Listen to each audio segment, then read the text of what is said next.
I would argue that the most serious threat to the United States is not someone hiding in a cave in Afghanistan or Pakistan, but our own fiscal irresponsibility. What hit the economy first was a housing slump. Fears spread to Wall Street. Consumers tightened their purse strings. The U.S. Federal Reserve cut its key interest rate by 0.5 point. The I word, inflation, is coming to the fore. Major developments on the lending crisis in the U.S. Oil and gold prices are spiking. Nuclear strike here on our financial market. And it's complicated because of where we are in the election cycle. Huge disconnect between Wall Street and Main Street.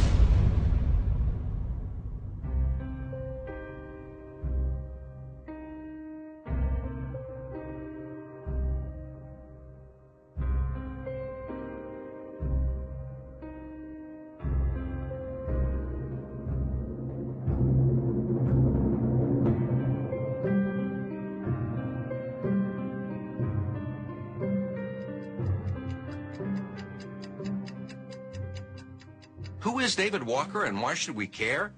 He's the nation's top accountant, the Comptroller General of the United States. He's totaled up the government's income, liabilities, and future obligations and concluded that our current standard of living is unsustainable unless some drastic action is taken, and he's not alone. We suffer from a fiscal cancer. It is growing within us, and if we do not treat it, it could have catastrophic consequences for our country.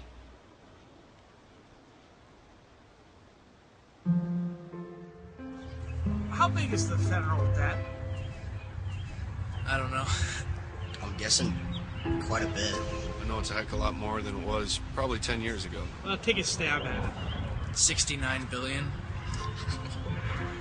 It's probably huge. What if I told you it was $8.7 trillion? That's pretty crazy. Wow. Shouldn't be that way. $8.7 trillion. Just how much money is that?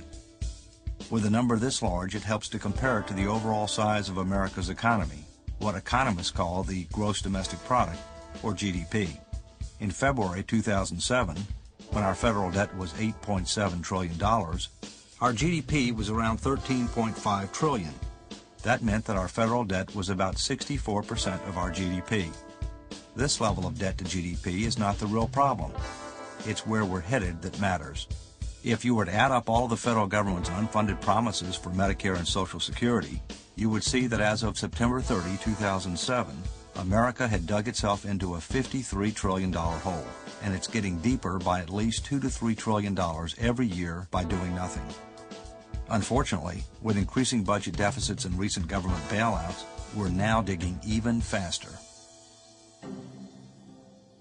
America faces 4 serious deficits today. The first is a budget deficit. The second is a savings deficit. The third is a balance of payments deficit, of which the trade deficit is a subset. And the fourth and most serious of all is a leadership deficit. How can this be happening to the richest country in the world? Well, we've lost our way, quite frankly. Let me tell you how we got to where we are. Today's federal debt is the sum of all of our annual budget deficits and surpluses going back to the beginning of our federal government. Our war for independence created much of our early debt, and by March 4th, 1789, the first day of our federal government, our national debt was $75 million, which was about 40% of our economy. This terrified our founding fathers, and they acted quickly to pay it down.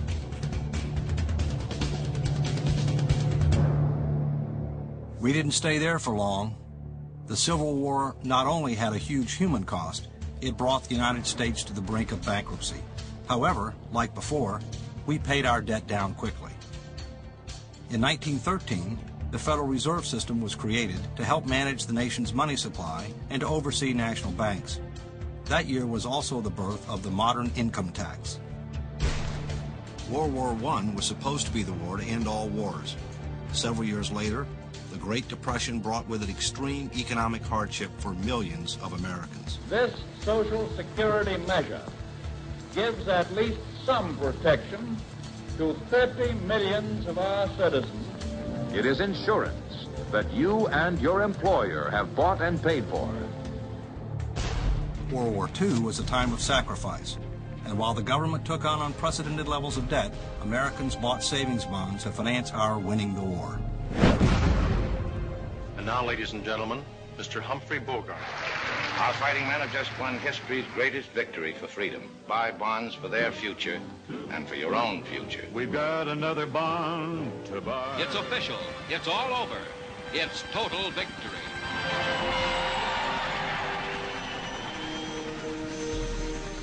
The large military and social spending practices of the 1960s and 70s were two key factors that led to a major economic downturn by the end of the 1970s.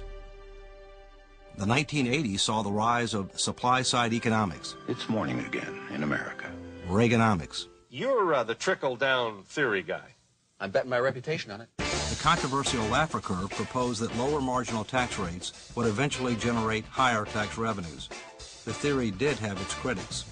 Let me just give you a difference that I have with Governor Reagan on taxes. It is what I call a voodoo economic policy.